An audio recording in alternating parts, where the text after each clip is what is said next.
مولاي صل وسلم دائما أبدا على حبيبك خير الخلق كلهم مولاي صل وسلم دائما أبدا على حبيبك خير الخلق كلهم مولاي صل وسلم دائما أبدا على حبيبك خير الخلق كلهم مولاي صل وسلم دائما أبدا على حبيبك خير الخلق كلهم. بسم الله الرحمن الرحيم. الحمد لله رب العالمين، والصلاة والسلام على أشرف المرسلين سيد الأولين والآخرين، سيدنا وحبيبنا وشفيعنا ونبينا ومولانا محمد وعلى آله وصحبه أجمعين، ورضي الله تبارك وتعالى عن قطب العارفين وإمام الصديقين مولانا أبي العباس أحمد بن محمد التجاني وخلفائه المهتدين وأهل طريقته الفائزين الرابحين. أما بعد، ginnaaw bi ñu sante Yàlla julli ci Yonentam bi alayhi salaatu wassalaam, ñi ngi woon ba tey ci sharhul hamziya bu al imam abu abdullah muhammad al busayri radiyallahu anhu. ci suñ jotaay bi weesu ñi ngi woon ci ba tey ci wàll gi nga xamante ne moom moo aju woon ci gane àdduna ak Yonent bi sallallahu alayhi wa alihi wa sallam, waaye mu nekkoon wàll goo xam ne mi ngi tàmbale woon ci ndokkeel bi nga xamante ne moom la ñuy ndokkeel sang bu màgg boobele di sayyidatuna Amina bint Wahb radiyallahu tabaraka wa taala anha di wayjuru Yonent bi alayhi salaatu wassalaam, ak it lenn ci yeneeni xeetu kéemaan yoo xamante ne am nañ ci gane àdduna ak Yonent bi sallallahu alayhi wa sallam. imam al-Busayri radiyallahu tabaraka wa taala anhu ne fan hani'an bihi li aminatal fadl lulladhi shurrifat bihi hawwa'u. foofu lañ tàmbale woon fa hani'an waay nañ ndokkale bihi ci moom Yonent bi sallallahu alayhi wasallam li aminata ñeel amina sayyidatuna amina radiyallahu anha, moom luñ koy ndokkel mooy al fadlu ngëneel alladhi bi nga xam ne shurrifat moom lañu teralee bihi ci moom Hawwa o sayyidatuna Hawwa alayha salaam, ak mboolem jigéen ñi nga xamante ne ñoom ñoo meññ sayyidna Muhammad sallallahu alayhi wa alihi wa sallam. ñooñu seen gëneel kon ñooñu moom la ñuy wax maanaam kon dañ leen a war a ndokkale, te ñooñu kenn ku nekk ci ñoom ñi ab sang la, kenn ku nekk ci ñoom ñi sa cellate dafa nekk loo xamante ne sikk nekku ci sa jamono, te kenn mënu la puukarewu ci sa kaw ci sa jamono comme ni nga xam ne noonu lañ ko gise woon. waaye comme que sayyidatuna Amina radiyallahu anha moom moo ko meññ ci lu amul benn dig-digle,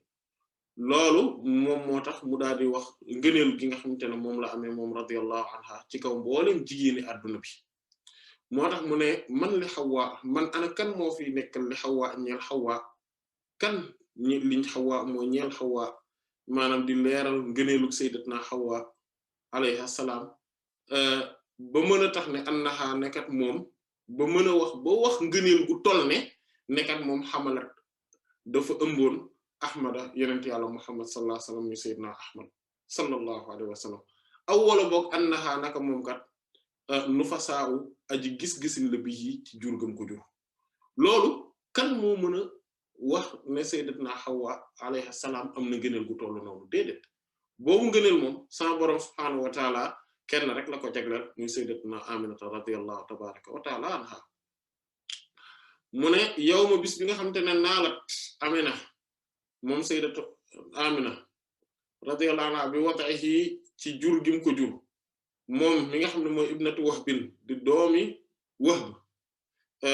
radiyallahu anha. loolu day mu am min faxaarin ci puukare am na ko ci ci anam goo xam ne lam tanal bu am ko mukk an nisaa mboolem jigéen ñi buñ boolee jigéen ñëpp amul maanaam bu ñu leen boolee maanaam pas ñu jël leen par kenn naan kii moo ëpp gënal déedéet suñu leen boole ñoom ñëpp moom gënal gi mu am moom kenn moo ëpp doole mboolem gënal yi moo tax mu ne wa atat dikk na qawmaha aw nitam bi afdalima ci li gën ci li nga xam ne mimma mooy la nga xam ne xamalat ëmb na qablu ci lu jiitu maryamu sayyidatuna maryamu al azra bay jànq bu sell ba radiyallahu anha alayhi salaam li nga xam ne moom lañu fàttee wax mooy bu ñu seetloo ci bi muy wax ci wàll gi dafa def lu ñu tuddee iltifat xam ngeen ni bu njëkk ba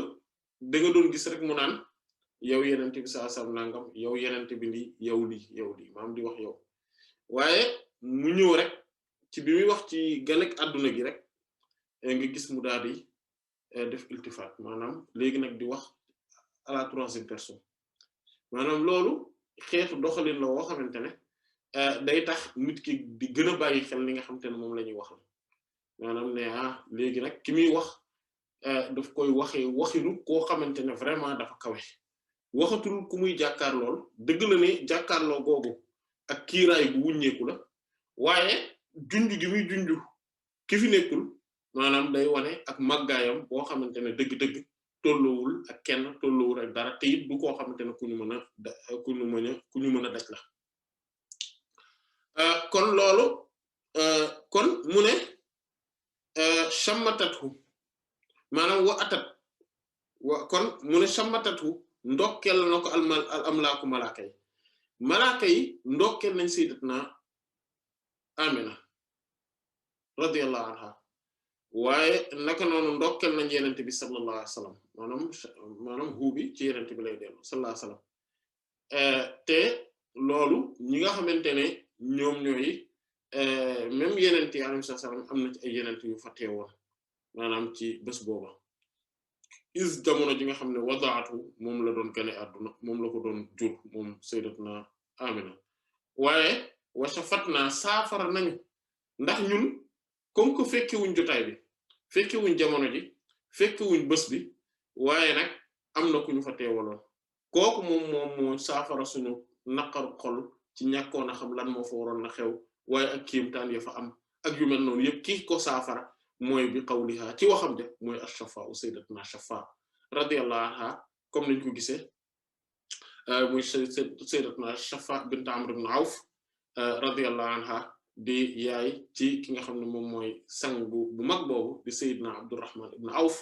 radiyallahu ta'ala anhu bokk ci al-mubashshiruna bil janna mu ne rafi'an mbirum nekk aji yëkkati moom yenente bi sallallahu alayhi wasallam ra'sahu boppam gisoon nañ ko wa fi zalika te nekk na ci boobu ak raf yëkkati ko ila kulli suudadin ci gépp càng imaaw ak junju maanaam yëkkati ko googu wa fi zalika nekk na ci boobu la ar raf yëkkati ko imaaw ak junju ila kulli suudadin ci gépp càng maanaam kon waxe ko noonu tamit moom mooy gën a yomb maanaam moo gën a leer mu ne raami xan mbiram nekk aji sànni tarafu ay xefam maanaam xefu bëtam mu sànni ko fan sama ci asamaan si mu ne wa marma waaye sànni ay na bëtu man koo xamante ne sha'nuhu ay mbiram al uluwu mooy ak kawe al alaa muy bërëb yu kawe maanaam mbir yu kawe loolu comme niñ ko gise woon mooy képp koo xamante ne say mbir dafa kawe yow li ngay toppatoo mooy yu kawe yi am solo yi te comme moom mooy ki gën a kawe ñëpp moom borom subhaanahu wa ta'ala mooy nekk yitteem te loolu moom mooy yittewu képp koo xamante ne bëgg ngaa yegg fu kawe loolu moom moo tax même ci yoonu yàlla ñi nga xamante ne dañuy yittewoo ay mbir yi nga xamante ne dafa aju ci wàllu adduna nga xamante ne léeg-léeg sax dañ naan la ci yoonu yàlla la naan loo xamante ne dëgg-dëgg ay zikar la léeg-léeg masalan wala boog ay aaya alquran wala ay saar wala boog xeet yu mel noonu nga xamante ne liñ ciy toppatoo yëpp moom mooy lan mooy tax ma am alal lan mooy tax ma am nguur lan moo tax nit ñi dëgmal ma lan moo tax maanaam comme ñooñu nga xamante ne noonu ngay gis man kataba yu bari yi léeg-léeg bon lasaraan yaa ngi xam nañ bu baax li may wax nga xamante ne ku def lii nit ñi dañ lay dëgmal ku bëgg am cër ci kanam buur nit ñi lii ngay def ku bëgg alal ji am alal lii ngay def ku bëgg nangam lii ngay def maanaam loolu day wane bu fekkente ne yow yooyu moom moo lay préoccupé moo lay yitteelu nga xam ne léeg-léeg sax ñenn ñi da leen di jaral dégg nga ñu ci maanaam ñuy joxe kër par exemple wala ay oto wala boog di joxe xaalis bu bëree bëri pour mën a am secret boo xamante ne nee nañ maanaam loolu lay leen di jariñ maanaam te loolu day wane ne seen bëgg-bëgg yëpp ci wàllu adduna gi rek la yam seen xool ci wàllu adduna gi rek la yam ci jotaay bi weesu waxoon nañ maanaam mbir yi ñuy toppatoo maanaam li nga xamante ne moom mooy say objectif say bëgg-bëgg say yi lay tax a wax ci sa débat yi ngay dugg doo dugg ci yu ñàkk fayda maanaam ak yu mel noonu loolu ak di wax yoo xamante ne ay wax yu sew lay doon maanaam di wane jikko ju sew du loolu mais bu fekkente ne ci wàllu yoonu yàlla ci boppam sax maanaam da ngaa war a nekk koo xamante ne da nga yittewoo rek yi nga xamante ne ñoom ñoo lay jëm ci yàlla am na ñoo xamante ne gën nañ yëkkati seen niveau tuuti ñoom yi ñuy toppatoo ci buntu boobu ci wàllu yooyu maanaam mooy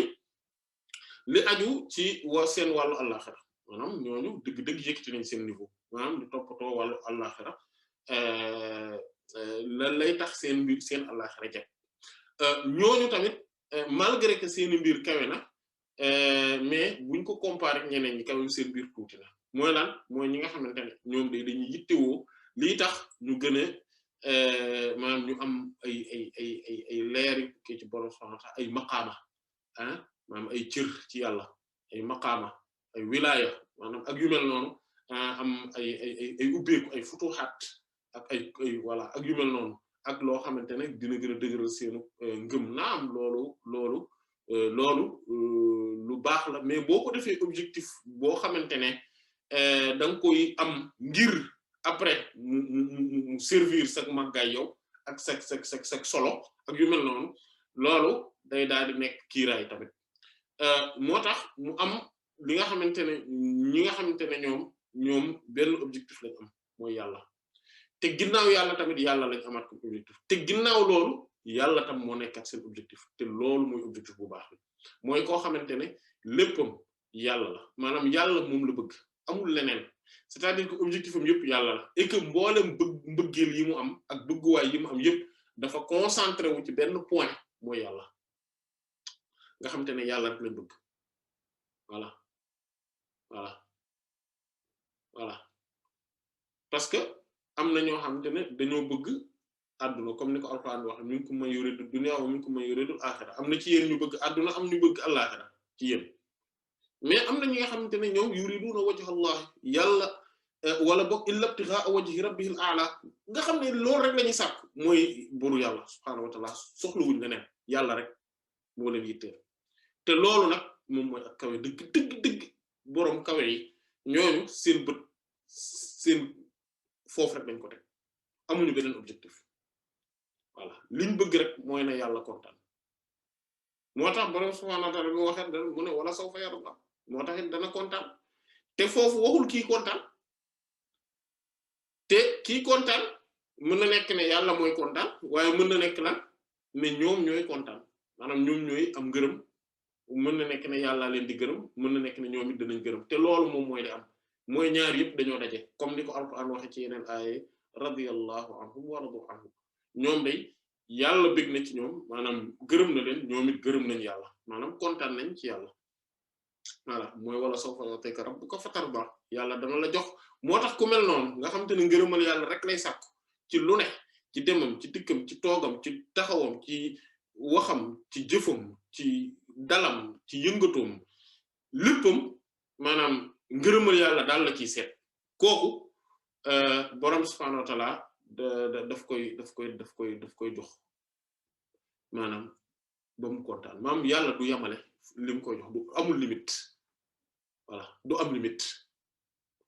moom buggul leneen te nanguwul leneen c'est-à-dire que nanguwul moom dara wala am dara waaye nanguwul kenn moom ko wala kenn téye ko am ko wala di ko def ay otage ku dul yàlla rek la nangoo nekk jaamam moo tax bu boobaa yàlla da koy libérer jox ko loo xamante ne du jeexati te du am fu mu yem mu ne wata dallat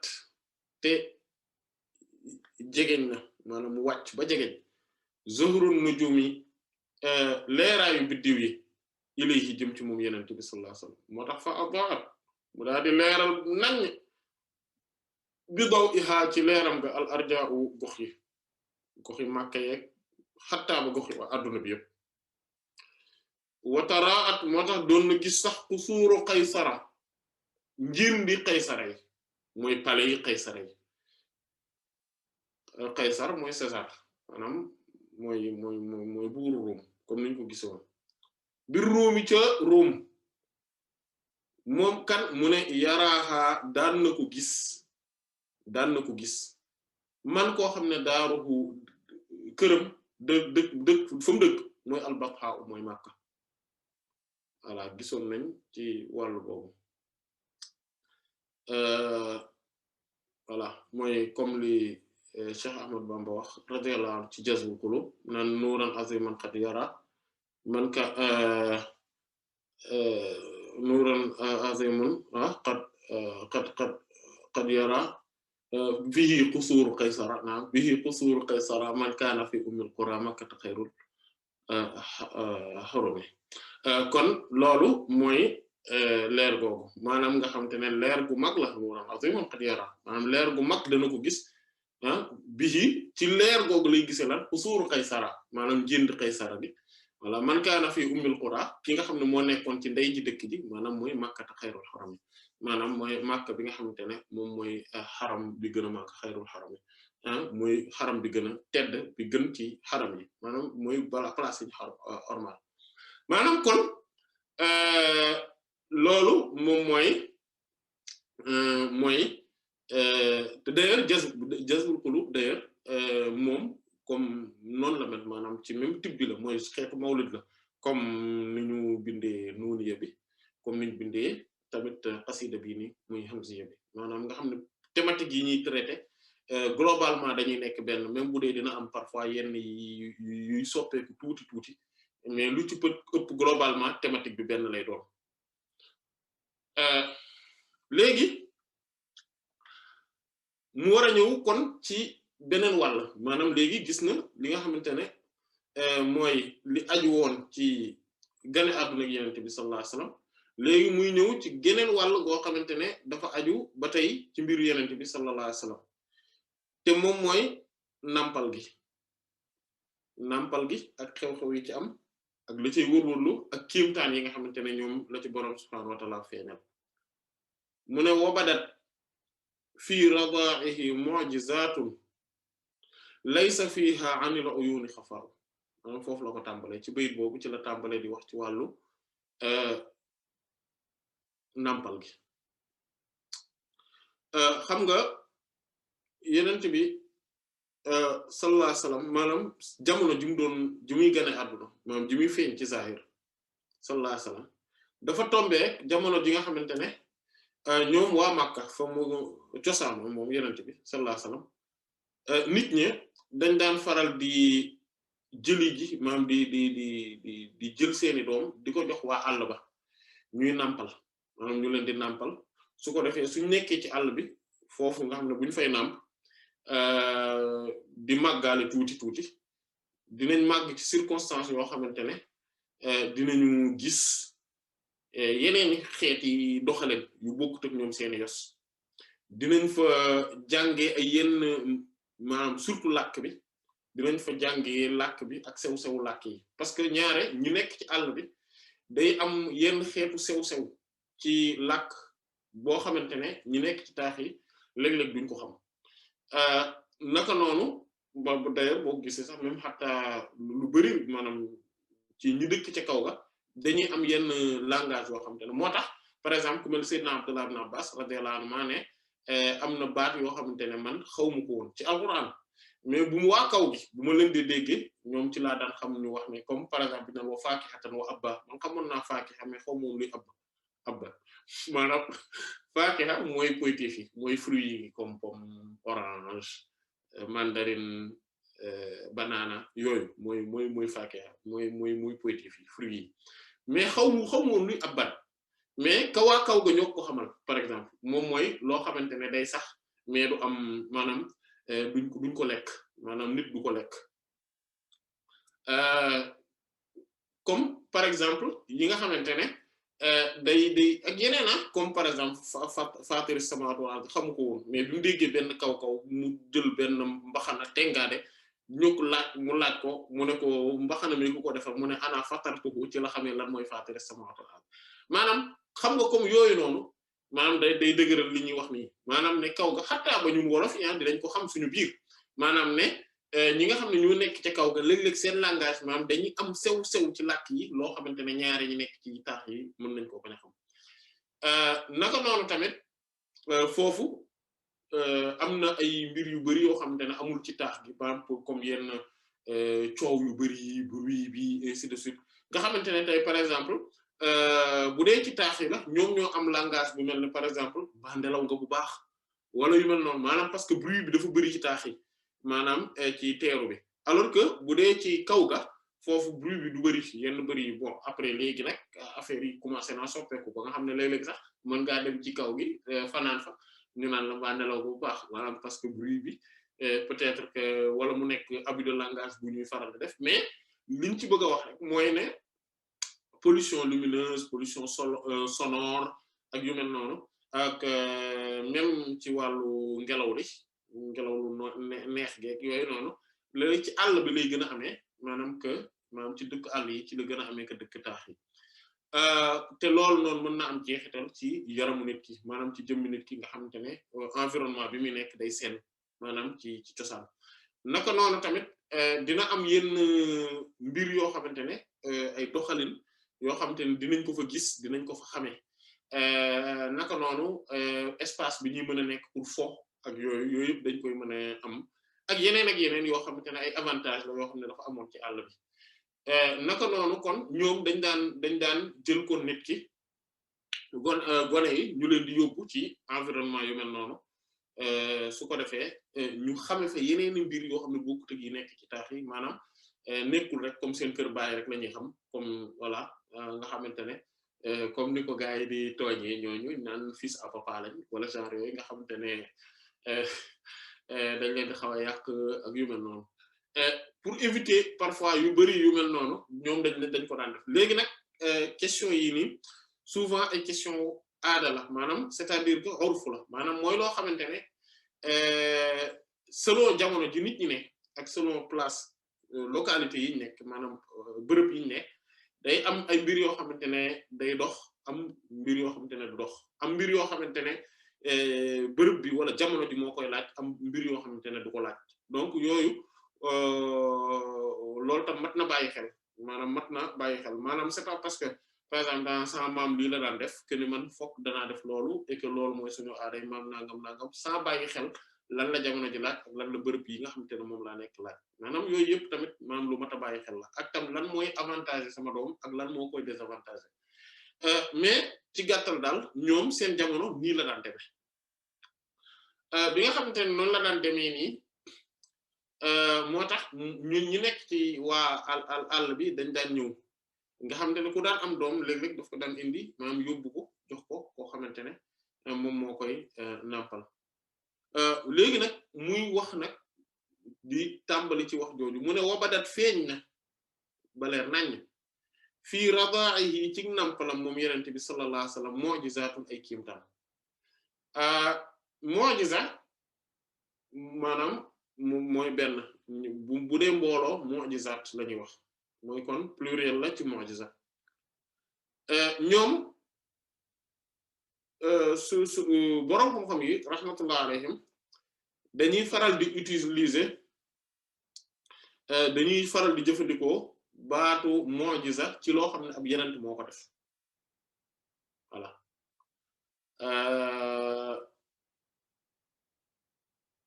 ab yenent moo ko def maanaam mooy ku buñ ko xësee ba yabal ko maanaam buñ ko xësee ba yónni ci la ñuy wax ne mu'jiza la def ñaareel bi ci des moom mooy dañuy wax bu dee daf ko def fekk wala boog mbir la kéemtaan la bu feeñee ci moom fekk nekkagul yenent wala yabalaguñ ko loolu irhas lañ koy faral di tudde ñoom maanaam irhas mooy laytaay loo xam te ne xeetu laytaay la fondement lu ñu ba teg pour wane ne kii kat lii mu def nii kéemtaan la goo xamante ne ci ëllëg sa maanaam lii kii daf koo def nii wala kéemtaan ji feeñ na ci moom muy dëggal ne bis bu taxawee ne man ab yenent la ñu daan ne lii kat bettuñ ci moom parce que naka jekk daa mësa kéemaane moom parce que ñu ngi fàttaliku ba mu nekkee xale lii ak lii xewoon na ci mbiram naka noonu léeg-léeg tamit dañuy wax karaama mooy bu fekkente ne ab nitu yàlla moo ko def wala yu ku dulub yenent bu boobaa mu nekk loo xam ne teraanga la bu borom subhaanahu wa ta'ala di def di ko wan ñi nga xamante ne ñoom ñooy nit ñi ne leen ak moom ci boppam di ko dëggalal ne ko yoonu yenent bi nga topp yaa ngi ci maanaam li nga topp lii dëgg la looloo tax bépp karaama maanaam kéemtaan bu ab wàllu yu def bu ne ab mu'jiza la en même temps ci yenent c'est-à-dire que ci yenent ba nitu yàlla booba topp bu dee suñu jamono yi moom maanaam kéemtaan la maanaam kon mu'jiza la en même temps ci yenent bi sallallahu alayhi wasallam parce que ab wàllu yu bu fekkente dafa kéemaane wala mu am mu feeñuwaay bu yéeme wala muy doxalin bu yéeme wala mu am kéemtaan gu maanaam ak xarbaax boo xam ne dafa ballee ci moom loolu day wane ne kii kat yenent bii mu topp ci li mu nekk dëgg la léeg-léeg nag mu am yenn nit ñoo xamante ne dañ koy def fekk en réalité dañ kaa def rek mu nekk loo xamante ne dëgg-dëgg du maanaam dañ koo jàng en fait dañoo jàng nan la ñuy defee affaire bi ba soo ko defee affaire bi réussir te mu nekk loo xamante ne xeetu xar baax la loolu mën naa bañ a nekk karaama parce que pour mu nekk karaama il faut que mu nekk loo xamante ne nit ki daf koy def fekk en réalité situation bi moom la ko boroom subhaanahu wa ta'aala terale ci situation bu mu ne la boroom subhaanahu wa ta'aala feeñal loolu ci moom maanaam mu mel ni lu xaw a brusque maanaam mu génnee ci moom mais su fekkente ne loo xamante ne la par exemple da ngay bind benn téere wala wird benn affaire dara am ci loolu mëneef na ko bañ a tuddee karaama naka noonu su fekkente ne nit ki d'ailleurs sax am na boo xam ne njabar la mooy nit ki ku doy waar la mu bind ay affaire def ay xarfu fuufam def loo xamante ne lu kéemaane la wala boog mu am ay formule yoo xam ne moom lay wax wala moom lay jàng xam nuñ koy defee maa xamante ne day def yu kéemaane maanaam loo xam ne day xar baax waaye daf koo def en tant que nit ku doy waar nit koo xamante ne bon la wala iyaazu billah wala yéeféer la kooku njabar la léeg-léeg nag nit def lu kéemaane fekk zaahiru xaalam xëy na lu baax la wala boog mu nekk koo xamante ne ku bon la maanaam koo xamante ne yéenim rafetul soppul yàlla soppul yenentam bi sallallahu alayhi wasallam nekkul koo xamante ne ku tegu ci yoon bu baax la voilà wala boog mu nekk koo xamante ne dëgg-dëgg même bu dee woote woo l'islam ci biti nii nekkul ci yoon bu baax mu def ak xar baax loolu léeg-léeg mu am mais bu boobaa istidraj la tudd d'ailleurs looloo tax nitu yàlla yi ragal ko xeetu kéemaan yooyu bokk na ci li tax ñu ragal ko mooy ne mën na nekk istidraj mooy ak xeetu jay mooy di la jàllale étape par étape ngay jaar ci étape yi di def ay maanaam di mel say mbir di dox voilà mbir mi di dox wala boog nga def ak xeetu kéemtaan sax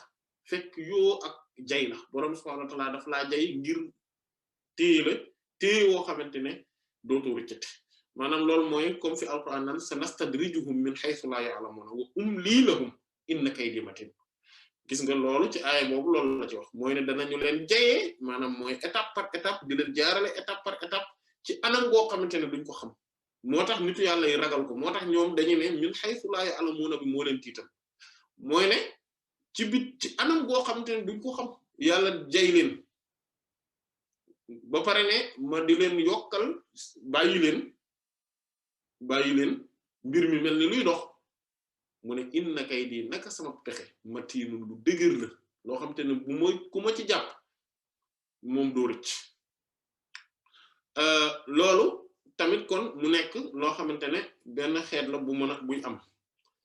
mais li nga xam ne moom mooy yooyu bu fekkente ne ci nit ku sell la jóge ci borom ci ab yenent la jóge ci nitu yàlla dëgg la jóge mënef na ko tuddee aaya moo tax nga gis saxaab ki yenent yàlla sax comme qaala rabbi ij'al lii aaya yooyu yow buur yàlla defal ma aaya naka noonu gisoon nañ baat bi sànq ci astaghfirullah ci jotaay bi weesu bi wala boog jotaay bu ko jiitu bi imaam al-Busayri wax radiyallahu anhu naan bu dul woon ne ab aaya la kon tabax yi duñu xat maanaam xusuuru Qays kii bi mooy iwaanu Kisra yi nga gis ne foofu ab aaya la waxoon bañ ne woon baatu aaya bi dinañ ci dellu si waat kon muy ne te afalam yakun lahum aayatun an ya'lamahu ulamaa'u bani Israa'il xanaa nekkul ci ñoom ab aaya maanaam muy kéemtaan mandarga buy wane ne yow yenente nga ne boroom xam-xamu banu Israa'il yi xamoon nañ ko xamoon nañ alquran ne dina wàcc xamoon nañ yent yàlla Muhammad sallallahu alayhi wasallam dina ñëw ne yenent bi sallallahu alayhi wasallam ñoom xam nañ ko kon mooy ab aaya comme li nga xamante ne moom la boroom subhanahu wa ta'ala wa laqad aatayna Musa 9 ayatin ila firawna mooy jox na yent yàlla Musa sasam juróom-ñeenti aaya nga gis ne alquran suy jëfandikoo baat boobu moom danaan aaya ak inna ayata mulkihi bi muy wax ci Taalut alayhi salaam maanaam danaan mandargay nguuram maanaam mu nekk koo xamante ne boroom subhanahu wa ta'ala dakaa fal mu nekk nitu yàlla bu mag mais mu wane ne ab aaya la am maanaam kon loolu moom moo tax istilaax bi alquran di jëfandikoo maanaam terminologie bi alquran di jëfandikoo xataa ba ci xadiis yi aaya la ñuy jëfandikoo baatu aaya la ñuy jëfandikoo imam al-Busayri radiyallahu anhu xam na loolu mais dafa jëfandikoo terminologie bi nga xam ne moom la borom yi gën a xam fii nag dañuy wax ne place bi li ci ëpp li am mooy maanaam ci li muy wax ci li aju ci place bi borom xam ci seen terminologie irhas lañ koy tuddee mooy irhasaat yi maanaam mooy ay laytaay ñoom noonu lañ koy tuddee mooy ne yabalaguñ woon yenent bi sallallahu alayhi wasallam li mu doon def ci kéemtaan ñu tuddee ko irhas mais moom daf ko tuddee mu'jiza te loolu mënef na koo layal ci lii mënef na koo layal ci ne bu njëkk bi mooy ne ci salaf salih radiyallahu anhu mooy mag ñu njëkk ñu baax ne magi l'islam yi parce que ñoo en fait bu ñuy wax mag ñi ci l'islam mooy ñetti génération yooyu ñooñu la ñuy wax mag ñi ci des xalaf lañu tudd mooy ñu mujj ni magi l'islam yi lay muy saxaaba yi radiyallahu anhum ak tabi'i rahmatullah ala al-jami' wa radiya anhum ñoom amoon nañ lu ñu tuddee maanaam ñoom amoon nañ ci ñoo xamante ne kéemtaan yooyu xataa ba ci yi nga xam ne ay irhas lañ ñoom dañ ko daan tuddee mu'jiza ku mel ni imam Ahmad ibn Hanbal rahimahullah wa radiya anhu naka noonu tamit bu ñu xoolee tamit ci côté wu ne yenent yàlla Muhammad sallallahu alayhi wasallam quand même nekkoon na yenent comme ni mu ko waxee woon hadith sayyidina Irbaad ibn Saariya radiyallahu anhu bi nga xam ne gis nañ ko ci jotaay bi weesu bi mu naan wa inni inda allahi la xaatamun nabiyina wa aadamu munjadalun fi tinatihi wa sa'unabbi'ukum bi ta'wilihi wala bi ta'wili dhalika da'watu abi ibrahim wa bisharatu isa bi alayhi salam ainsi de suite hadith boobu ne man maay ki nga xamante ne man cay fa yàlla man maay ki tëj yenent yi alayhi salaam fekk sax moom aadama mi ngi ci mooñetu banitam ba maanaam ba tey defaraguñ ko maanaam mooy diggante ndox ak ban ci la nekkoon kon loolu day wane ni le fait que mu nekk yenent nabiyu comme biñ ko laajee mata xalat lak nubuwa mu ne wa aadamu baynal ma'i wa tayni kañ nga nekkoon yenent mu ne booba maam aadama mi ngi diggante ndox ak ban loolu yëpp day dëgëral ne maanaam si yenent bi sallallahu alayhi wa alihi wa sallam kon booba nekkoon na ab yenent li mu nekk gutoon ci zahir mooy le fait que mu nekk rasul mais nubuwwa gi moom mi ngi woon ak moom kon ba tey te comme ab yenent moom mooy def mu'jiza ma def na koo layalee noonu muy jëfandikoo baatu mu'jiza te moo tax expression bi imam al-Busayri wax radiyallahu anhu buñ wax ne dafa juum ne irhas la bëgg a wax et que mu jëfandikoo baatu mu'jiza mais que lii irhas la loolu yelloowul ñu wax ko ci buntu boobu maanaam li mu wax nii yelloo na mu wax ko te wax na dëgg d'ailleurs boo xoolee Cheikh Hadji Malick Sy ibnu Usman alayhima rahmatu wa ridwanur rahman ci nuuniyam bi mi ngi naan lahu qabla al wiladati mu'jizatun gis nga moom baatu mu'jizat la wax voilà lahu qabla al wiladati mu'jizatun taraha ummuhu duna zununi foofu nga gis ne baatu mu'jizat sax la wax ne laataa sax muy gën a àdduna dégg nga mu jëfandikoo waat même baat bi te comme mu'jiza souvent moom la nit ñi gën a xam ci istilaax boroom xam-xam yi ci kéemtaan yi buy jugee ci yenent bu ne loolu jëfandikoo mu'jiza du lore maanaam du garaawul loolu moom moo tax ku ne par exemple alquran ak sunna maanaam suñuy jëfandikoo ci istilaax aaya la ñuy wax et que kon nañuy jëfandikoo baat boobu loolu tamit mi ngi mel ne rek tey azat xam nga bu ñuy wax azat boroom subhaanahu wa ta'aala en tant que nekk-nekk xaqiqatan bu ñu xoolee alquran duñ ci gis baatu zat liñ ciy gis moom mooy nafs a'lamu ma fi ta'lamu ma naka ta'lamu ma fi nafsi wala a'lamu ma fi nafsika voilà ak wa yuhadhdhirukumullahu nafsahu maanaam yooyu yëpp dañuy gis ne kon day jëfandikoo baatu nafs et pourtant nit boroom xam-xam yi ñoom bu ñuy utiliser ci seen istilah zaat la ñuy jëfandikoo muy nekk-nekk gi kon yooyu moo tax il faut faire maanaam istilah amul comme ni ko xam ne boroom xam-xam yi di waxe la mushahata fil istilah maanaam istilah ak xëccoo du ci am kenn ku ci nekk terminologie maanaam dañ laa war a nangul sa terminologie mais buñ ne lii dafa juum ni mu waxee ni waru woon tuddee lii wala yu mel noonu voilà kon yenent bi sallallahu alayhi wasallam am na ay kéemtaan yu feeñee ci moom maanaam ay mu'jiza moo nekk ay kéemtaan yoo xam ne feeñee na ci moom boo xam ne lay sa nekkul fiihaa ci mbooleem kéemtaan yooyu anil uyuni loo xam ne wëllif bët yi xafaaw lu aju nëbbu la maanaam amul lu ci nëbbutu bët yi lépp leer naññ mooy lan muy ndax kat moom booba ndax moom yenent bi sallallahu alayhi wasallam lan moo xew mooy abathu daf koo bañ li yut mi yi ngir ak njirimam ga maanaam ngir ak njirimam ga mooy lu fekkee yenent bi sallallahu alayhi wasallam nekk njirim moo tax mu bañoon ko murdi'atun aji nàmpale yu jigéen ñi mooy ña daan nàmpalaate ku ñëw jóge ci àll ba ñëw indaale sa ñëw wut ci gone goo xam ne dañ la koy dénk bu ko defee nga di ko nàmpal saa yu ñëwee rek dégg nga ñoom ñu bañ am na ñoo xam dañ ko daan ña daan nàmpale ku ñëw rek ñu ne ko waaw njëriñ bii de fi ne mu non njëriñ ban déedéet xaaral ñu jëli ji ci ñi nga xam ne seen baay yaa ngi fii seen am nañ alal ainsi de suite maanaam ñu daal di jëli ji ñooñu bàyyi ko fi moom yenent bi sallallahu alayhi wasallam waaye luñ daal mu ne xul na ndax dañ daan wax naan maa déet fil yatimi ci njirim am naa wëllif ñu xanaa ak njariñ bu ñuy woomal maanaam mooy ñun mooy kon maa fil yatimi amul ci njirim xanaa ak njariñ bu ñuy woomal am naa wëllif ñu maanaam moom du ñu mën a jariñ lu bari parce que moom de toute façon ñoom boo comme que njirim la ñaaree duñu am lu ñu fayee quoi maanaam te ñun bon voilà duñu fecc ci yàlla naa dee quoi parce que mag du fecc ci yàlla naa dee maanaam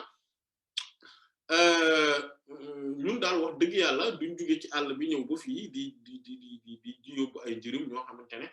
déjà sax peut-être que duñ la fay voilà te buñ demee ba fay la tamit bon doo ci amaale ay buuña doo ci amee mais vraiment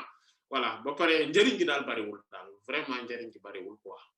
voilà maanaam njëriñ gi bariwul waaye boobu dañu xamul ki ñu seqal mbir mi de sallallahu alayhi wa sallam wallahi xamuñu ko boobu sallallahu alayhi wa sallam léegi ñoom it noonu la seen mbir demee waaye fa atathu mu dikkee ko min aali Saadin ci waa kër Saad muy Saad mooy texe gis nga tur ni mu amee solo Yonent bi sallallahu alayhi wasallam li ko wër yépp tur yi dañoo yéeme gis nga Shafa'u Aminatu Halimatu ba pare nekk bintu Saad voilà kon muy kon ci waa kër Saad muy Yonent bi sallallahu alayhi wasallam kon waa kër texe ga maanaam gis nga kon muy sayyidatuna Halima mooy ku lewet ku baax te lewet loolu mooy Halima di nga gis kon ni mu mel voilà nga xam ne day dénniirlu maanaam day dummóoyu lu ñaaw voilà muy kuy dummóoyu lu ñaaw di jëm rek ci lu rafet ndax lewet gi mu lewet ak sedd gi mu sedd bi mbir loolu mooy Halima kon moom mooy as-Saadiya ndax moo tax ñu naan ko Halimatu Saadiya mooy Halima bi nga xam ne waa Banu Saad lañ mooy ci ko jóg Saad mooy Saadiya radiyallahu anha moom moo ko dikkee kon fataatun kon mu dikkee ko fataatun ak jigéen xat goo xamante ne abatha moom it bañoon na ko li faqriha ngir néew dooleem ar-rudaa ñi nga xam ne ñooy nàmp maanaam li mu ci jublu moom mooy waa kër ñooy nàmp ndax xale liir yooy nàmp ñoom duñ bañ dara waaye seeni wayjur yi seeni kilifa yi ñooñu maanaam loolu moom ñooñoo tax ñuy wax moom it parce que comme marché la ku nekk da ngay xool say intérêt loolu moo tax Yonent bi sallallahu alayhi wasallam ñi nga xamante ne ñoom ci zahir rek la ñuy xoolee intérêt yi calcul boobu rek lañ mën a xam ñoom biñ ñëwee dañoo gis ne Yonent bi kat sallallahu alayhi wasallam bëgg nañ ko ñun vraiment oui c'est vrai que bon bëgg nañ ko kii mais bon xam nga bon voilà bon du jàppandi quoi parce que si njëriñ la non graw quoi graw nañ ko fi bàyyi xam naa du ñàkk dina am keneen ku ñëw voilà lu ñu wax rek ne non graw non sincèrement non on n'est pas partant pour loolu quoi voilà ñu bàyyi Sayyidatuna Halima bint Saad radiyallahu anha moom it même problème bi am ci moom mooy Halimatu Saadiya radiyallahu anha même problème bi la am moom tamit moom dafa ñàkkoon moom voilà d'ailleurs bi muy ñëw sax ñeneen ñi sax gëllëm lañ indi mais moom ak mbaam la indi mais mbaam mu yéex moo xamante ne buy daw buy ñëw vraiment daw gi du ko tax a demee noonu daanaka sax léeg-léeg day jékki-jékki sax daal di taxaw daal di góor waaw dégg nga waaye bi mu ñëwee bañ gis Yonent bi sallallahu alayhi wasallam ñu ko moom de moo fi ne moo tax bi mu téyee Yonent bi rek sallallahu alayhi wasallam bi mu ko téyee ubbi ko rek mais leer gi ci nekk ak taar gi mu taaru dafa yéeme nee na mu daal di koy fóon ko rek mu daal di gis Yonent bi sallallahu alayhi wasallam muuñ bi mu muuñee mu gis leer gi génnee ci génnee ci gémmiñ gi yéeg ba ci asamaan si mu xam ne kii boroom barke la léegi laaj bi mooy Yonent bi de sallallahu alayhi wasallam lépp lu takk ci moom dafa war a nekk lu sell jamono jooju jamono kiifir la ñi fa amoon a ngëm yàlla kës niiw ñu xamoon leen fa mooy waa ahlul kitab muy yahuud yi nasaraan yi te ñooñu bon souvent côté bi ñu doon nekkee mooy bon ñu ci bëri surtout waa yahuud yi Madina lañ nekkoon Sayyidatuna Halimatu as-Saadiya radiyallahu anha fa mu nekkoon foofu moom ci gox yooyu yëpp ay yéefir rek ko fa nekkoon di bokkaalekatu yàlla yi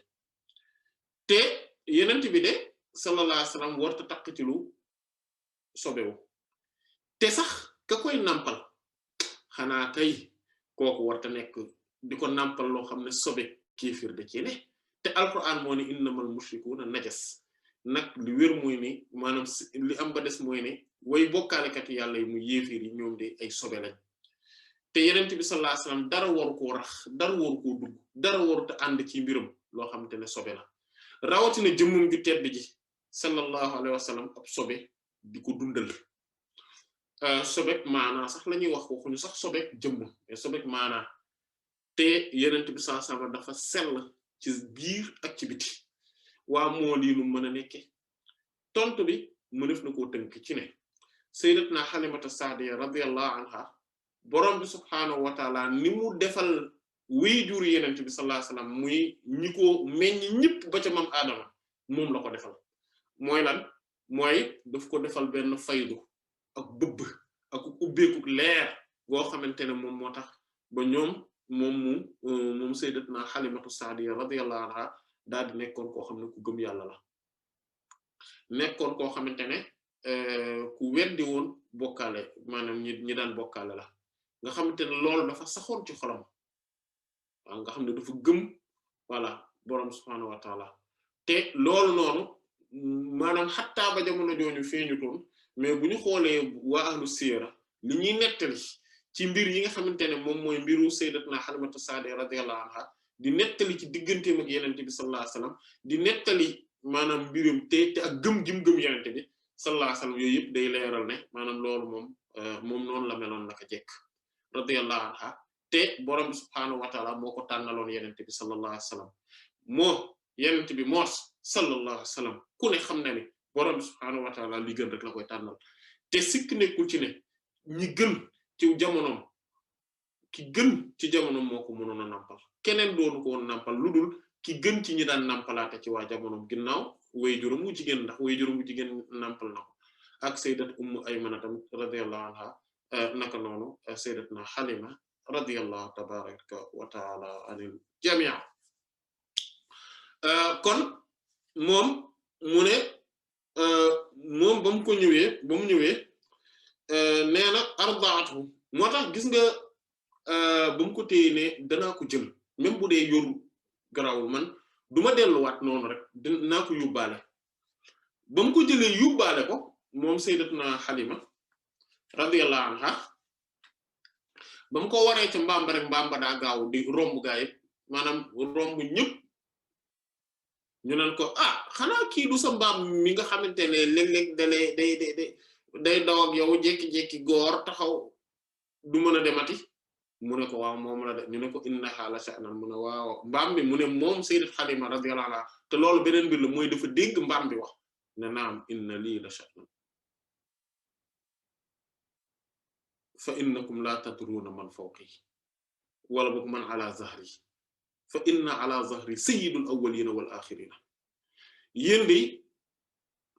te lii ak imam Ibn Ishaq rahimahullah nettali na ko ci siiram bi mu ne yéen de xamoo leen mu ne waaw ñu ne ko yii moom dafa am na mbir mu xew ci mbiram de mbir mu rëy sax mu ne waaw sha'nan inna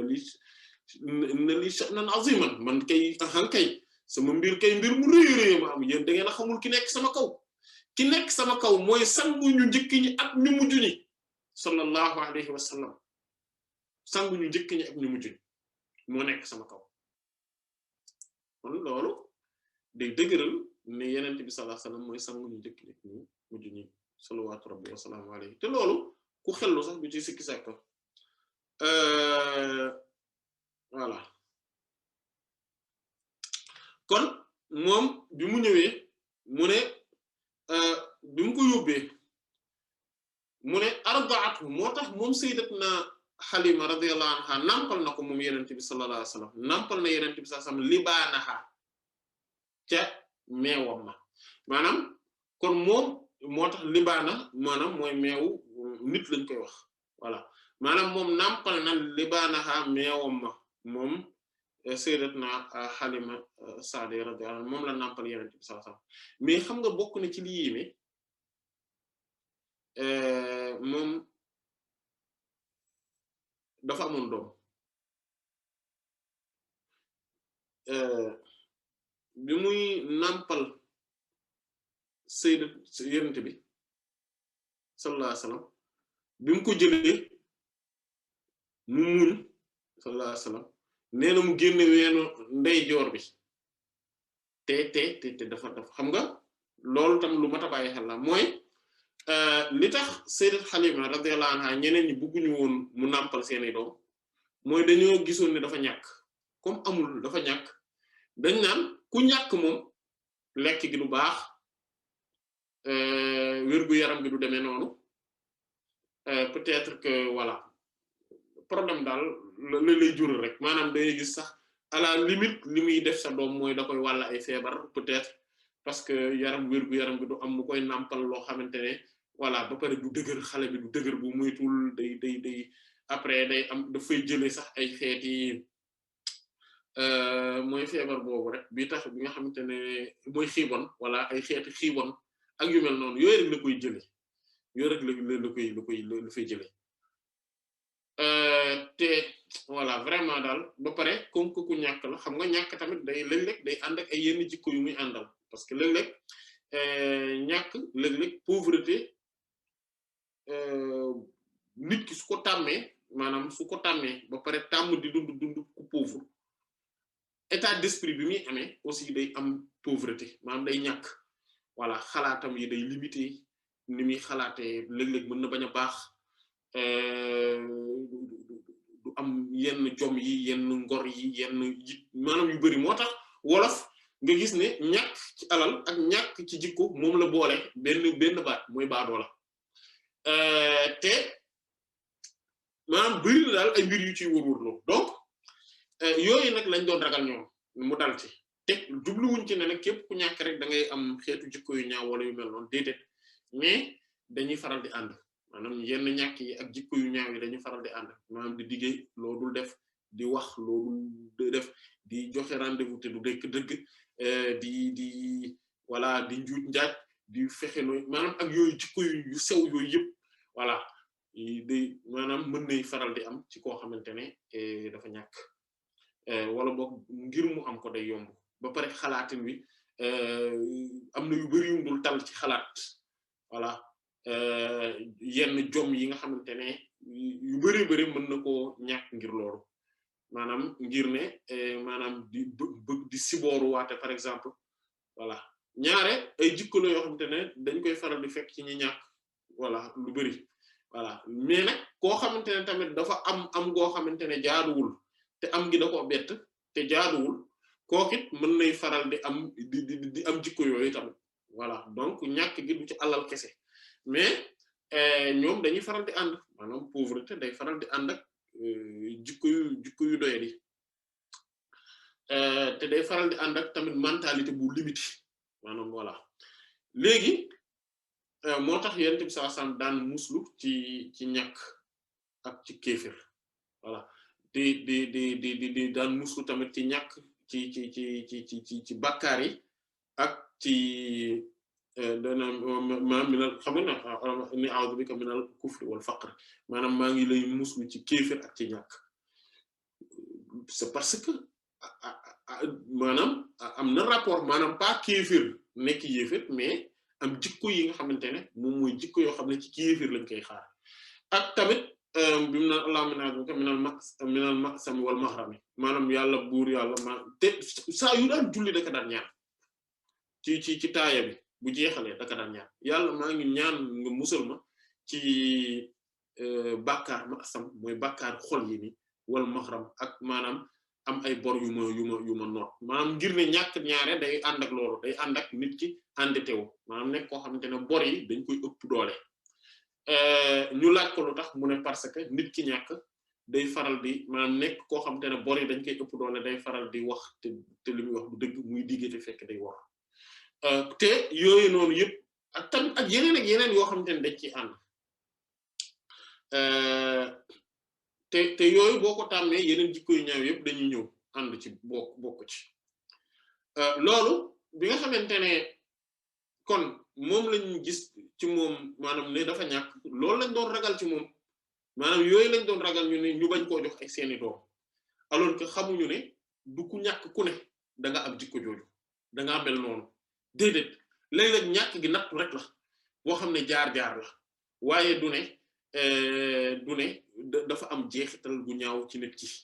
déedéet léeg-léeg mu am ñu ñàkk waaye am ngor voilà maanaam loolu bu léeg-léeg day am te sax am na voilà ñoo xamante ne dañuy des ak yàlla waaw dañuy des ak yàlla kenn du leen tax a soppi jikko kenn du leen tax ñuy sibooru waate kenn du leen tax ñu wàcce seen dignité déedéet maanaam loolu nag moom la doon moom liñ doon ragal faf xamuñu ne kañ ko doon ragal ci moom kooku moom moo gën a kawe loolu nag boroom subhaanahu wa ta'aala day defee noonu maanaam mooy suy préparer dara di waajal dara léeg-léeg nit ñi duñu gis fan la mbir mi jaar dañuy jékki-jékki rek bu réussite bi amee rek ñu doog ko gis mais ñooñu bu ñu xamoon ne sayyidat Halimatu Sa'diya radiyallahu anha noonu la mel kon duñu sax duñu dañ koy xëccoo ji waaye ñeneen bu ñu xamoon ne Yonent bi sallallahu alayhi wasallam moom lañ amal affaire kon dañ koy xëccoo waaye loolu xamuñu ko ñoom ñëpp kenn xamu ko ci woon waaye boroom subhaanahu wa ta'aala moo namoon dajale ñaari jëmm yu tedd yooyu sallallahu alayhi wa sallam wa radiyallahu anha maanaam boroom subhaanahu wa ta'aala moo ko namoon a dajale moo tax mu jaare ko foofu kon mu ne ñoom kon moo ko nàmpal weenam mais Yonent bi sallallahu alayhi wa sallam bu ko daan moom ba mu ko téye ween wi rek fekk ween wi tax ko woon a am sax soow mu bari ndax tamit ndax ñàkk gi maanaam lekk gi tax koo demee noonu maanaam tax ko woon a sax lekk bu baax ndeysaan radiyallahu anha waaye ba mu ko tiimee rek ci la ween wi mu gis ne ween wi dafa ci saa si daa am meew mu jox ko ween ndeyjoor bi mu nàmp mu bëgg ko jox weenu càmmoñ bi Yonent bi sallallahu alayhi wasallam bañ xam ngeen lu tax parce que borom subhaanahu wa ta'aala da ko yenkewal ne am na mbokk ne sayyidat Halima am na doom bi mu war a nàmpal te moom warta nàmp ñaar yëpp kon xale bee ji des ko lu muy nàmp moo tax mu jox ko mu nàmpal ko dégg nga mu jox ko weenu ndeyjoor bi mu nàmp ko waaye bu mu ko bëggee jox càmmoñ bi daa bañ déedéet ndax mbokkam mi waaw kon léegi nag kon mu ne arda'athu nàmpal na ko libaanaha meewam ma waaye fasaqatha mu daadi koy nandal asha'u demal ca kanam asha'u gàtt ya mooy xar yeeg bëy yi wa baniha mooma ki doomam yépp libaanahunna seeni meew maanaam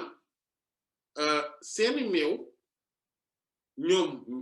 jur ga ca dëkk ca kër ga parce que en fait kër ga ñoom dañ fa bàyyi woon ay gétt ab gétt mais gétt ga comme que dafa bekkoor dafa amuñu dara ci seen dëkk ba amuñu woon dara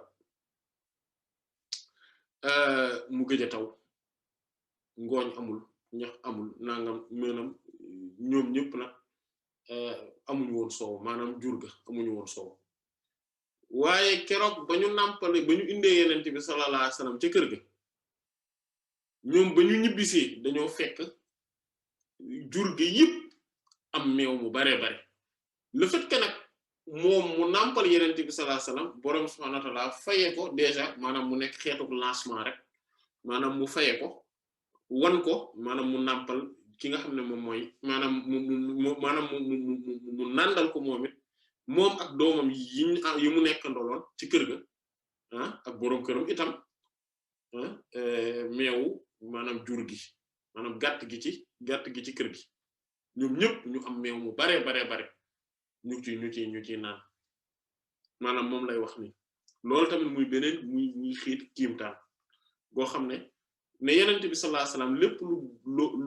loo dugal ci mbiram maanaam lépp loo xamante ne da nga ni man lii dama koy def ngir jëmmi Yonent bi sallallahu alayhi wasallam loolu bu dee dëggu na ba pare dëppoo naag moom ni mu ko bëggee parce que loolu tamit beneen affaire la maanaam tuddee Yonent bi sallallahu alayhi wasallam mbir moo xam ne comme ñun suñu yenn événement yi suñu yenn gàmmu yi ñuy wax ak yu mel noonu ne Yonent bi lañ ko tuddee sallallahu alayhi wasallam te ne serait-ce que visiblement nii rek maanaam ni jotaay bi nekkee noonu dong Yonent bi bëgg ko sallallahu alayhi wasallam loolu moom yàpp ko la mais tuddee ko loo xamante ne dëgg-dëgg laa wax maanaam ak di ko liggéeyal ci loo xamante ne loolu moom gërëm na ko loolu laa budda nit ki am ci ak ngañaay loolu faw nit ki am ci ndam faw nit ki am ci ak yëkkatiku faw nit ki am ci ak càng faw nit ki am ci ay xéewal ak ay teranga loo xamante ne day ëpp xelu mbindeef yi moo tax mu ne asbaxat xëy nañ ñoom jur ga su walan nekk way làpp maanaam seen karaw yi taxaw parce que tellement que amatuñu woon dara maanaam ñu làpp nga xam te ne wow koŋ amuñu soow amuñu woon meew ay jaafan nekkoon way yooy maanaam nekk ñu yooy waaye loolu mooy ba muy xëy di dem non ba muy xëy di dem Makka di noonu la bàyyee xar yi waaye bi mu ñibbisee ngir jëm mi indi gi mu indaale yeneen bi sallallahu alayhi wasallam ak nampal gi mu nampal yeneen bi sallallahu alayhi wasallam waa am sat dafa bontu maanaam ñooñu jur ga maa bi xaa te amatul woon ci ñoom sha'ilun aji làpp wala aji faa du caageen aji yooy amatu ca ñoom ñëpp ñu ngi duuf di génne meew ngay ratt muy génn rek loolu yëpp ngir barke yenente yàlla Muhammad sallallahu alayhi wa alihi wa sallam moo tax axsaba mu mujj nag naat al ayshu dundu ga seen dundu ga neex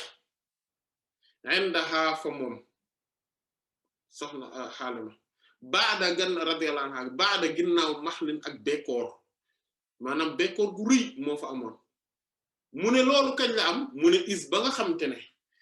gadaa xëyoon na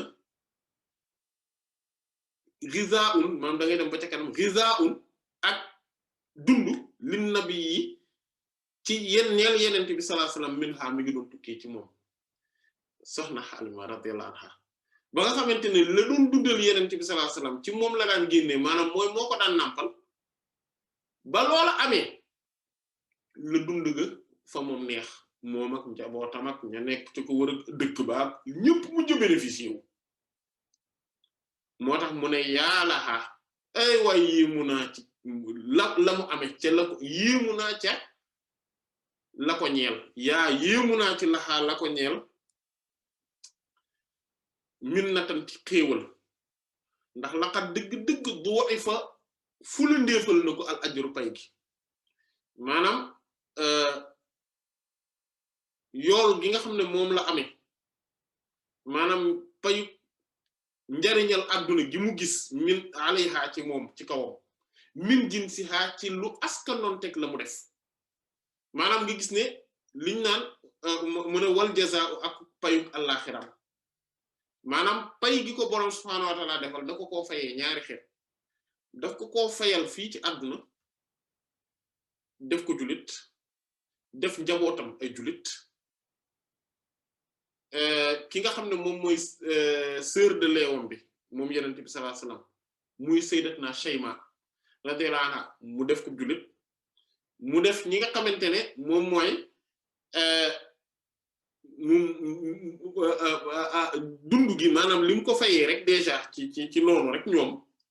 noonu la mu ko fayee mooy xéewal gi nga xamante ne mooy dund gi gu neex gi te lenn rek la def mooy nàmpal yenent bi sallallahu alayhi wasallam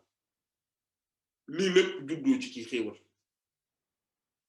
maanaam ci ngay xamee ne yenent bi sallallahu alayhi wasallam lépp loo def ci moom te nga def ko nga ne damay taxaw mais imaginer bu dee kii ka nàmpal moo tax sayyidat Halima radiyallahu anha ngëneel gi mu am comme li Cheikh Ahmed Tidiane wax radiyallahu anhu mu ne même saxaaba yi amuñu ko radiyallahu maanaam ñeneen ñi ci saxaaba yi parce que moom li mu am mooy duudee dafa ànd ak moom mais mi ngi mel ni tey kii parce que moom ba mu nekkee xale moo ko nàmpal maanaam ka la nàmpal ba nga taxaw nga dëgër nga ñëw maanaam koo gannaaw ga après nga maanaam kooku ak après ña ngay àndal ba nga nekkee mag ñu lay jàppale maanaam ba tey bokkuñu doole bokkuñu ngëneel moo tax sayyidat Halima tamit radiyallahu anha nekk ku ñu tànn ci biir jigéen ñi boroom ngëneel gu rëy rëy la boroom xéewal gu yaatu la boroom subhaanahu wa ta'aala defal ko texe ci kaw texe ci kaw texe may ko ngëneel goo xamante ne jomb na jigéen ñi radiyallahu anha mu fayee ko kon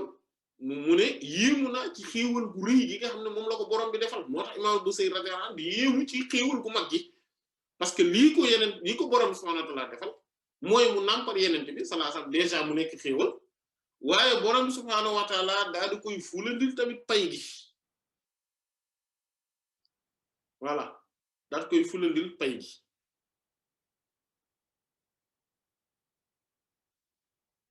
voilà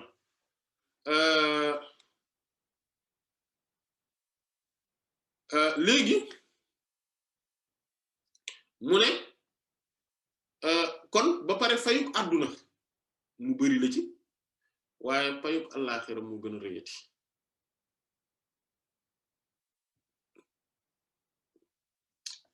moo tax mu ne loolu day pay gu rëy la ci amee léegi mu indi li nga xamante ne maanaam lii dafa am qaida bu ci jukki maanaam qaida bu ñuy wax borom xam dañ koy faral di tuddee mooy dañ naan al jazaa'u min jinsil amal maanaam ak pay day askanonte maanaam day nekk ci askanu ci lu askanonte maanaam ci xeetu li nga xamante ne xeetu li nga xam ne moom mooy jëf ci maanaam même ci sharia yi nga xamante ne moom mooy fay gi ñu lay dig ci dara wala boog nit ki su defee dara mbugal gi ñu ko ciy teg wala daan yi ñu ko ciy teg day askanonte ak jëf ci voilà moom de lii la def ñu fayee ko lee waaye dañ ko fulandil ci xeet wa mu ne nag mu indi nag bayit boo xamante ne bayit bu siiw la bokk na ci bayit yi gën a siiw ci Hamziya bi mooy wa idha saxxara al ilahu unasan li sa'idin fa innahum su'ada voilà am na ci yeneen nusax yi mooy wa idha qayyada al ilahu sa'idun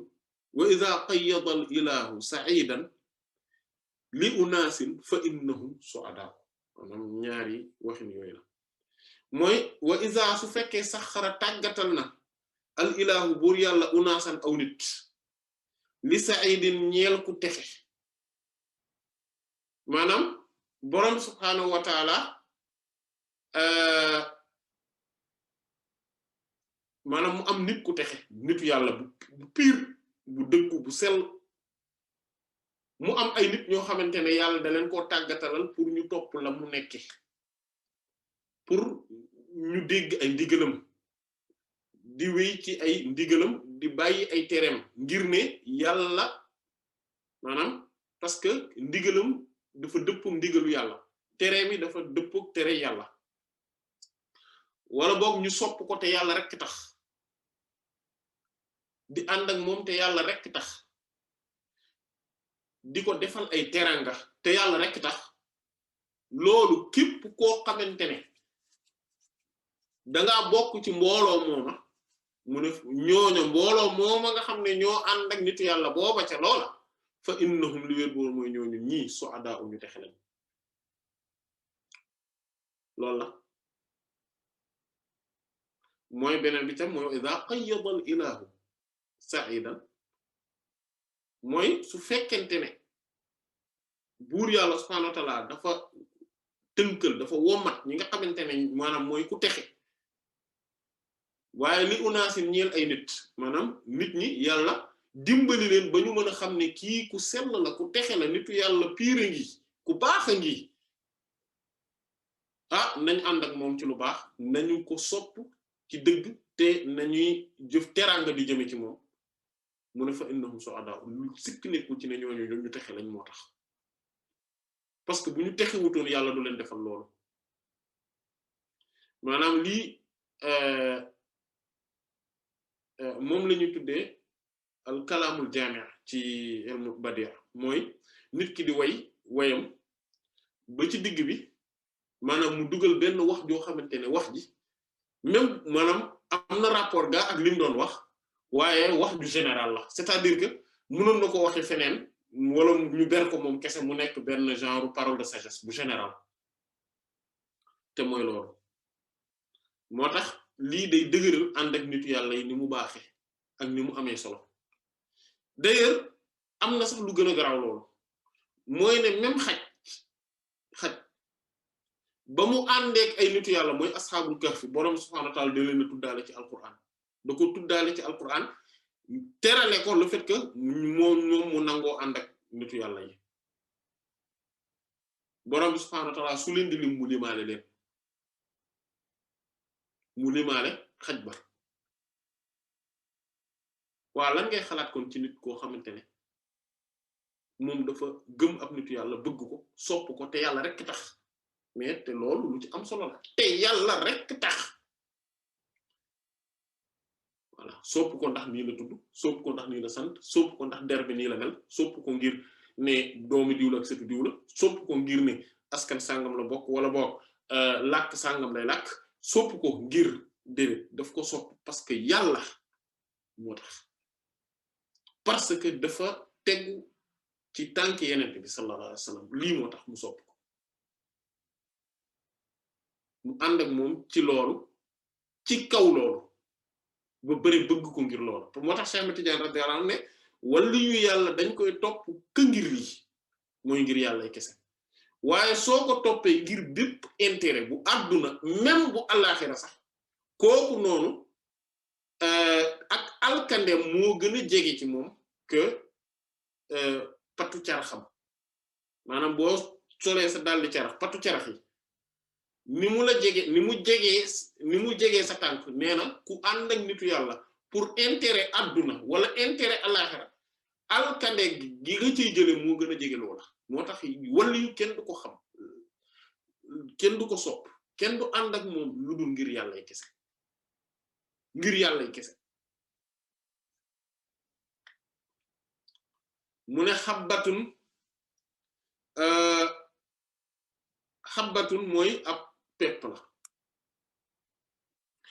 am batat boo xamante ne saxal na sanabila ay gub maanaam loolu mooy comme lii alquran wax maanaam fii li muy wax ni day junju li nga xamante ne moom la alquran wax masalul ladina yunfiquna amwaalahum fi sabilillahi kamathali habbatin ambatat sab'a sanabila fi kulli sunbulatin mi'atu habba wallahu yudaa'ifu liman yasha'u wallahu wasi'un alim misaalu ñi nga xamante ne dañuy dépenser dañuy yulli seen alal ci yoonu yàlla mu ne dañoo mel ni kamathali habbatin dañoo mel ni comme pepp tey boo xamante ne ambatat dafa saxal kamathali habbatin mathal ladina yunfiquna amwaalahum fi sabilillahi kamathali habbatin ambatat sab'a sanabila maanaam loo xam ne dafa jur dafa saxal sab'a sanabila juróom-ñaari gub ba pare sumbul bu ne fi kulli sumbulatin sumbul bu ne mooy sumbula bu ne muy gub bu ne mi ata habba da am téeméeri pepp yu ci ne mooy kon ñu mën a wax ne benn pepp nga saxal mu daal di lay jural juróom-ñaar téeméeri pepp dugub par exemple benn pepp dugub nga saxal mu jural la juróom-ñaari gubi dugub yoo xamante ne benn bu ci nekk am na téeméeri pepp loolu mooy booy jël sa alal di ko def ci lu baax waa ki jël jamonoom ki jël tempsam ki jël jëmbam ki jël xelam ki jël xalaatam ki jël doxam ki jël dem ak dikkam yépp def ko ci yoonu yàlla nag kooku moom luy payam mu ne wallahu yudaa'ifu liman yasha yàlla nag muy fulandil ku ko neex nga xam te ne dalay fayal di la fayal ba maanaam fayalaaleel la pour ñeneen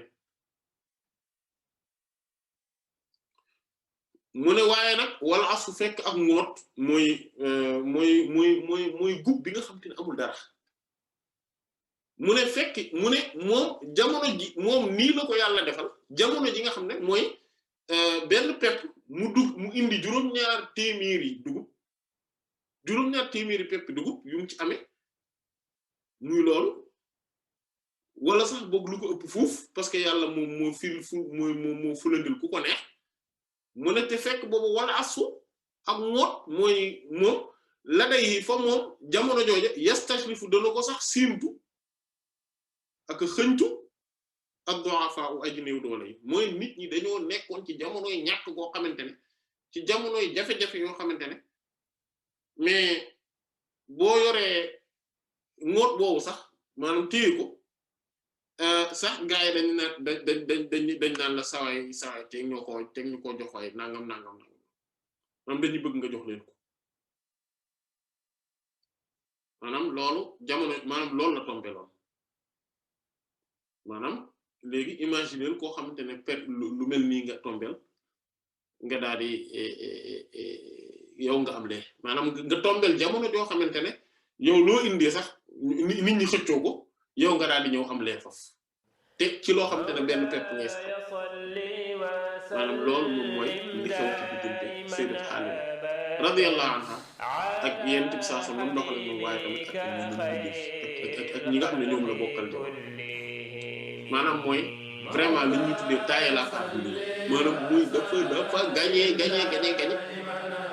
ba maanaam vraiment ñuy appoo moom mu daal di appoo daal ni man maa appoo sàmm bi rek ndekete sàmm boobu mu fële lépp maanaam moom loolu la def loolu nag xéewul la boo xam ne yàlla moo koy defal ko kon dañuy yem foofu insha Allah taala ba jotaay bii di ñëw wallahu taala a'lam wa sallallahu ala sayyidina muhammadin wa ala alihi wa sahbihi ajma'in subhana rabbika rabbil izzati amma yasifun wa salamun ala al mursalin walhamdulillahi rabbil alamin